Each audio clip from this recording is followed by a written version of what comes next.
Bonjour à tous, comment vous allez? On est samedi 6 décembre et on se retrouve pour les énergies du jour.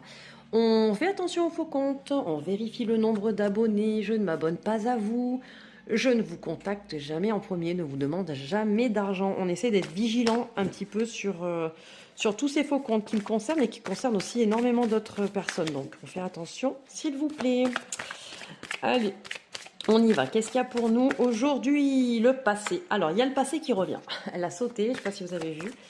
Il y a le passé. Donc, soit le passé est encore trop présent, d'accord, et on vous demande, hop, de dire ciao, ciao, ciao, ou soit le passé revient. Dépendance affective. Donc, pour certains, il y a une difficulté comment on appelle ça?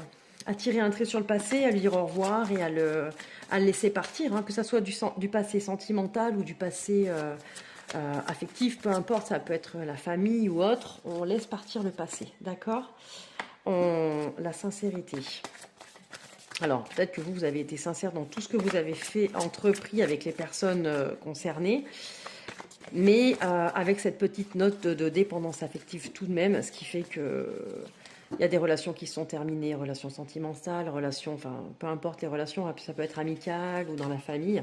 On laisse le passé partir, d'accord? Il y a pu avoir des conflits, ça a pu se terminer assez mal, mais le passé doit rester derrière.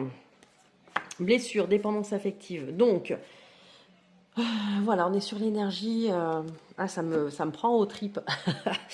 On est sur quelque chose du passé qui ne s'est pas terminé forcément dans les plus... voilà, voilà, on voit le conflit, la blessure, la dépendance, avec une grande sincérité, mais blessure quand même, dépendance quand même. Soit on parle de quelqu'un du passé, soit en fait c'est votre passé qui est encore présent aujourd'hui. Il n'y a pas forcément de séparation avec ces personnes-là, mais vous êtes sur des sortes de schémas répétitifs, des choses qui se répètent, d'accord? Parce qu'il y a des blessures qui n'ont pas été soignées, travaillées, ce qui engendre des blessures, voilà, ce qui engendre des conflits, des choses en couple, en amitié, dans le relationnel.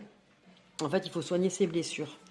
Donc, soit c'est vraiment quelque chose du passé, avec des personnes du passé, et vous n'arrivez pas à tirer un trait dessus, soit c'est réellement quelque chose que vous êtes en train de vivre aujourd'hui, mais ces blessures-là viennent de votre passé, etc., etc. Et en fait, on vous demande de lâcher tout ça. Mais ça ne se fait pas sur un coup de tête, il faut évidemment bosser. Allez, petit message des guides, c'est parti, qu'est-ce qu'il y a pour nous? Avant de prendre une décision, ferme les yeux, concentre-toi sur ton cœur et ressens quelle solution t'offre le plus de satisfaction. Voilà, je vous laisse fermer les yeux et vous concentrer sur vous.